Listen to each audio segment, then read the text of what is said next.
And I am glad you brought up Christmas because the holidays are upon us.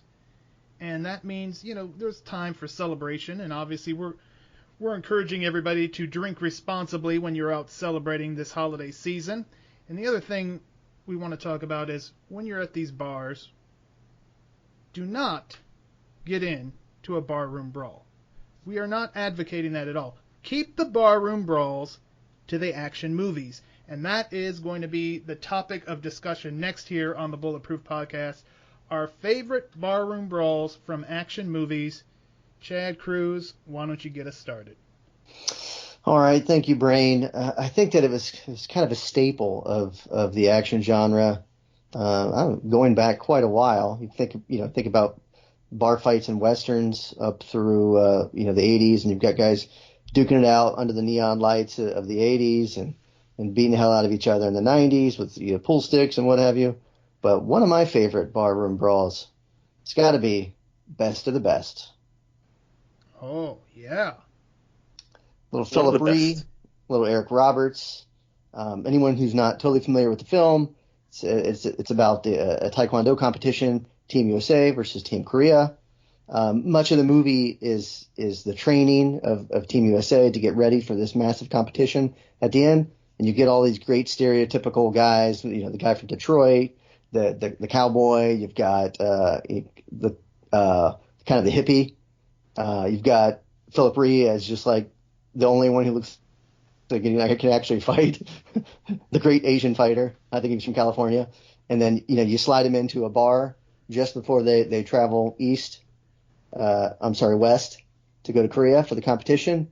And, Chris Penn, of course it's Chris Penn. He's going to get in a fight. Right. You're letting off some steam before the big competition. Yeah, it's a good one. Great pick. 100%. It was like a team bonding experience.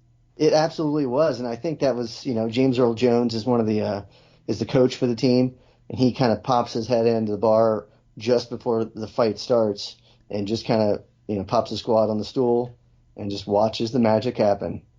It's like I said, Chris Penn, he plays the cowboy character, and he's kind of getting frisky with a young female on the dance floor, and then I believe it was Kane Hodder played Bert, her boyfriend, and it's only 2-3 sentences out of their mouths before guys are throwing fisticuffs.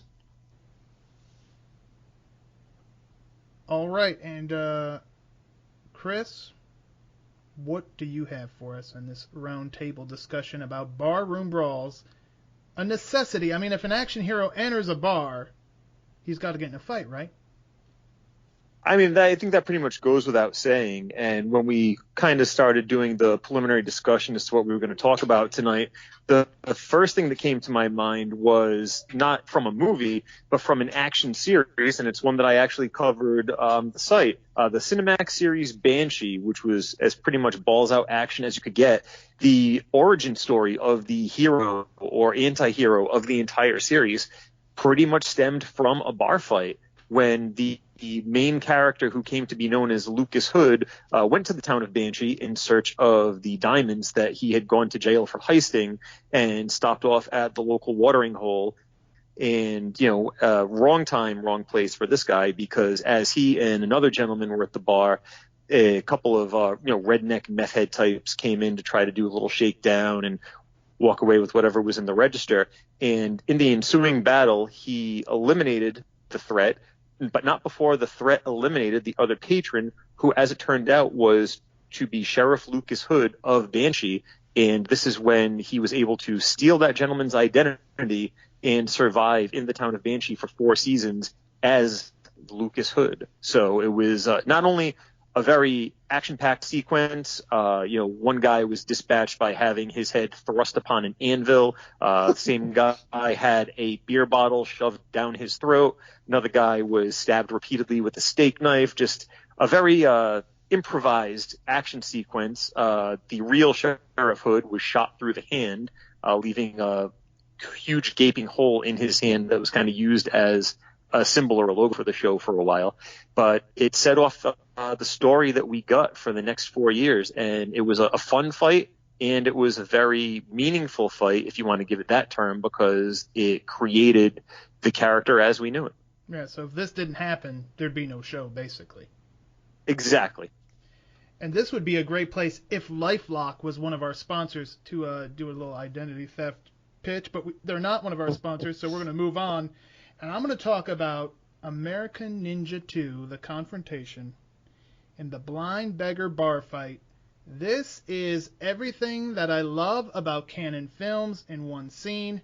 You've got Michael Dudikoff saving the damsel in distress. You've got his over-the-top sidekick, Steve James. You got even Larry Poindexter gets into this. The music is great. One of my favorite parts, though, is the sound effect when everybody kind of piles on Steve James and you get the bowling sound effect. Awesome, awesome music to this. And, I mean, it's ninja action. Who doesn't want to see ninjas fight? And who doesn't want to see ninjas fight in a bar? I love it. And, you talk about the sound effects from some of the parts of the scene. And I always remember the end of the scene when Steve James is, like, twisting the guy's arm. And he just kind of, like, flings the guy away. And it sounds like someone ripped a blanket or something. Just gives a whoosh.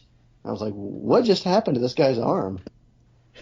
And the cymbals, there are nice little cymbal shots in there, too. You hear that. And I love the part where they, of course, come off the balcony, or kind of the balcony, in through the table. First it misses the table. You think, oh, they missed the table. But then here comes Duty and one of the thugs crashing right through the table. Just great. Yeah, Steve James has way too much fun filming that scene. It's one of the most memorable scenes in 80s action. And, not just Cannon Films, but I mean, even when I was a kid, before I got a little older and kind of appreciated more of the films for what they were, American Ninja 2 was always the standout. I mean, even more so than American Ninja 1, and both were a movie that I had on tape and loved. But I think that the bar fight is pretty much one of the most charming and memorable scenes in the entire Cannon catalog. Yeah, it captures that Cannon magic, that Cannon fun. It's like, it's not deadly serious, but it's just fun. It's action-packed. It's exactly what you want an action movie to be, in my opinion. I would agree, 100%.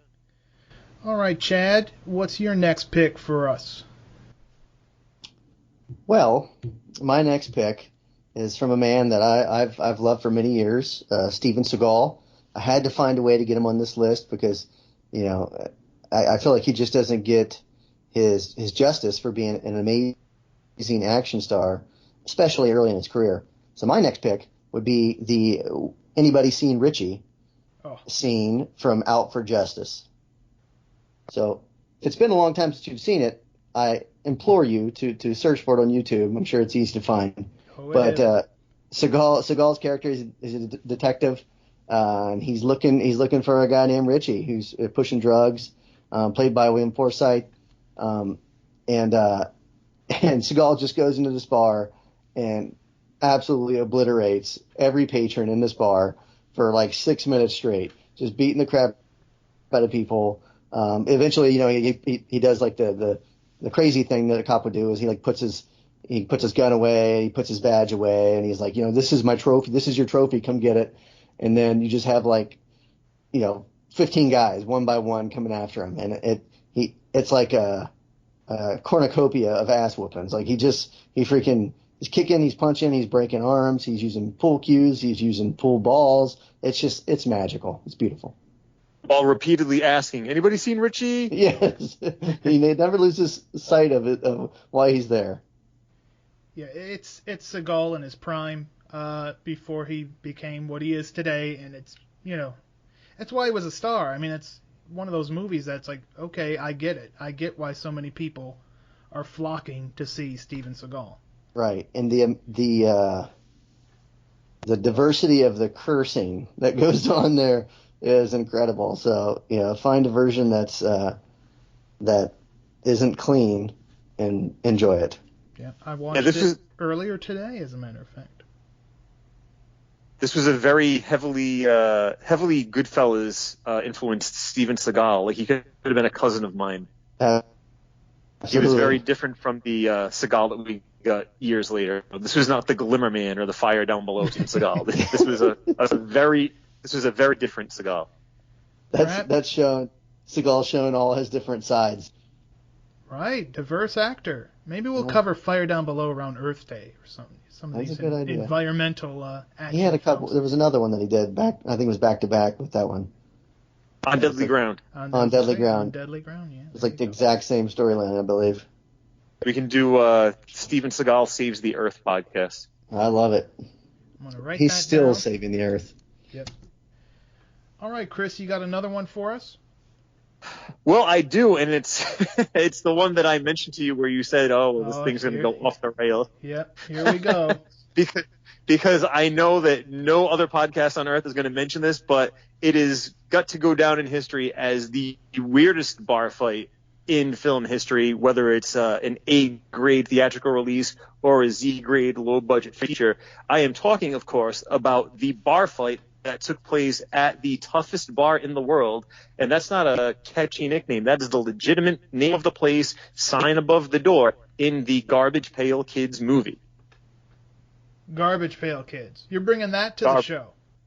I am bringing that to the show. I am going to bring that to the show because where else are you going to get a conversation that features a bar fight with a gang of bikers fighting an anthropomorphic alligator and a little person who farts hard enough that it blows the bartender's mustache off? You're not going to get that anywhere else, folks. And it was the last time I had ever seen it on cable TV because of the reputation it got through the years. It wound up out of print very quickly, did not wind up on TV very much. I couldn't find it at all. It took me about 10 years to find it at a video store to rent to make a bootleg copy. But here on this day and age in the year 2019, I not only have the bootleg copy still on VHS, but I have a pristine copy of it on the actual commercial release VHS, the original DVD release, and the Shout Factory Blu-ray. So, to say that I am a fan of this film, despite its reputation, is putting it mildly. I think you're going to need to do this up as a scene of the week for the site. Yeah, I think it needs done. Yeah, I will gladly do that. I will write that up for you this week if you'd like. There you go. I would.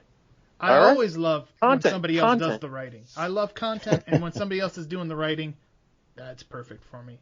You know, it's funny, as someone loaned me that movie recently on DVD, they handed me, a friend of mine just handed me a bag full of movies, and they were all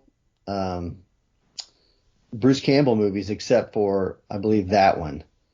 And I had him for months and months and months, and I was just afraid that I wouldn't see this guy anymore. So I ended up giving it back to him, and I'd only think maybe watched one of the movies in the bag, and it wasn't that movie. So now I feel like I kind of let you down and let everyone else down. So you've actually never seen it at all? You know, when I was a kid, I had a bunch of Garbage Pail stickers. Yep. I had them all over the headboard of my bed. And I remember that I got a new bed, but I wouldn't let my parents get rid of the headboard. So we took it and we put it in our garage, and it was just shoved up against the back of the garage. And there was just, shit stacked everywhere in front of it and stuff. But it probably stayed there until, we moved out of the house and someone finally forced me to let go of it. But I'm sure I saw the movie back then, but it's been so long that I couldn't tell you one thing about it. Yeah, definitely. You're going in it with blind eyes then, so it should be an experience. I will tell you that much. Yeah, I think I think I caught some of it on TV on this TV network, but yeah, I don't know that I've ever seen it just from start to finish. So it's one definitely I'll have to check out as well. It is a bit of a chore. I know it has popped up lately on Comet TV, which is one of those channels that Sinclair Broadcasting, which owns Ring of Honor, has across the nation. It's one of those like digital sub channels, right. But it actually omits several scenes, including the bar fight. So if it pops up on one of those digital sub channels, it might be missing the scene that we're actually discussing. Well, then that presents a whole different challenge. Brain, go ahead and buy that and then just mail it to me. Okay. Sure. Why not? Why not? Thank you. Okay. It is the season for giving, right? That is right. We are in the holidays. Now, I have one more movie I want to discuss, but since we kind of got off the action path, I kind of almost want to go with the short but memorable bar fight in Back to School. But I thought of that one today. Yeah, that's a good one. And it's got the future Iron Man in there, and Right. Paulie from the Rocky movies, and you've got Mm-hmm. Johnny Lawrence watching from the sidelines after he kind of Yeah, stirred the Joey whole Lawrence. thing up. So, but I will go to what I originally intended, and that was kind of a low-key bar fight, but an interesting one and a memorable one from the Presidio, where Sean Connery takes out Bull Hurley with just his right thumb. Oh. Great scene. Great movie and a great scene. Yeah, he jobs him out pretty badly. I mean, yeah, that's one of those. It's like the Presidio. I don't remember a whole lot about it, but I do remember that scene, and for good reason, because again, who has ever won a bar fight just using his thumb? Fantastic stuff, Sean Connery. And that was almost like a precursor to Mark Harmon's career on NCIS, because he was like a disgraced former military officer turned cop. So it was almost kind of like a prelude of what was to come years down the line. And at the time, I only knew the guy from summer school. I was like, oh, okay, the funny guy. Good point. Yeah, that was kind of almost his audition for what has become a juggernaut on television. Mm-hmm. I don't know how many seasons they're up to, but I mean, he's pretty much set for life at this point. Oh, yeah. Once you get a syndication package like that, yeah, you can retire very comfortably. All right, now, we would be remiss if we did not bring up this movie when we're talking about Barroom Brawls, and it's a movie basically all about barroom brawls. I'm talking about Patrick Swayze in Roadhouse, a true classic. This one, whenever I see Roadhouse, I always think back to the old TBS days and movies for guys who like movies.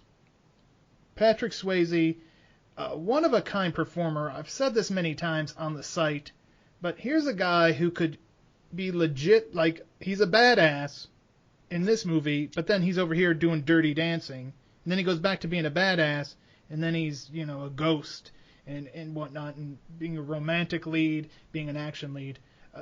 Something I don't know that any other actor could really say that. Yeah, he had a lot of range. Go ahead, Chris. I was just going to say, he had a lot of range. If you kind of take a look at his filmography, he had, quite the diverse one. I mean, he even went and did the Tu Wong Fu, the drag queen. Oh, yeah.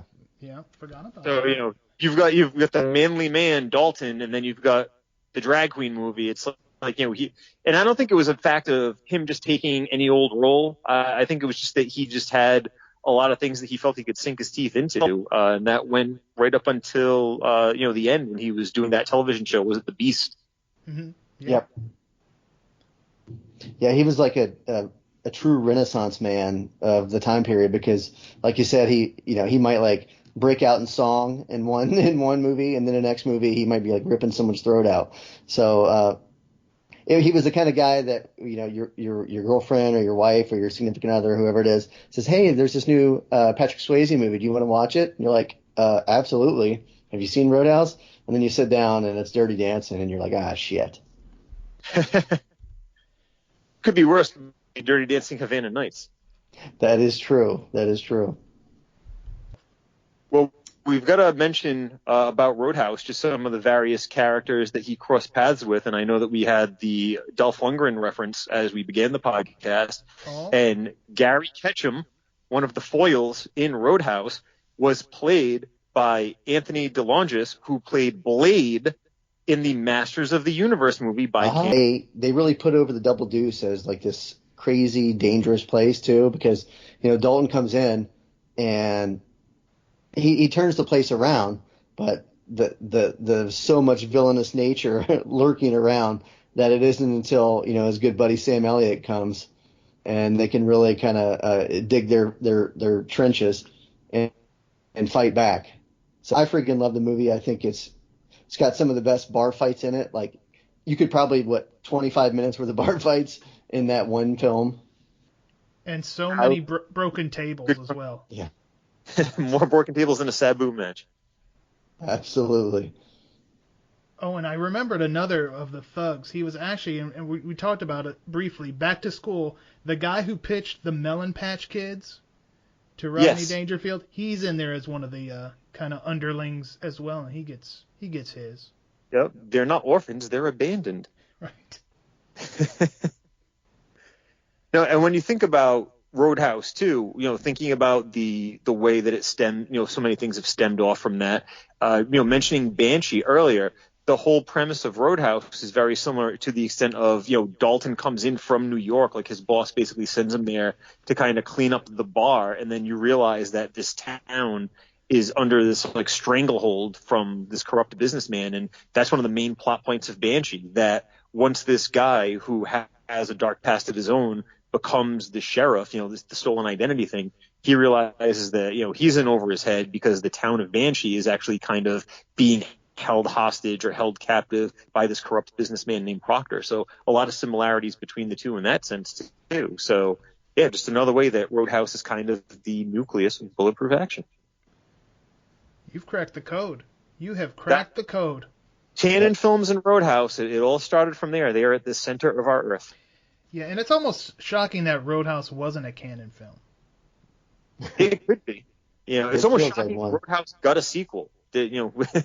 That did not hold as much of hold as much regard as the first one did. Yeah, I'd say that many fans of the original Roadhouse have probably not seen the sequel, which is probably a good thing. Yeah, I remember being at a Dollar General and walking by their little video display and seeing there was I didn't even know there was a Roadhouse 2. I do know also the star of it, Jonathan Sheck, when I covered another movie, I think it was Marauders, and I linked that he was in Roadhouse 2. He actually wrote and said, please don't have me associated with that movie. So even the star of it doesn't want to be associated. But at that point, that was the only other Jonathan Sheck movie that I had covered. So that's completely disavowed. I believe Jake Busey is in that too. He is. He absolutely is. Yes.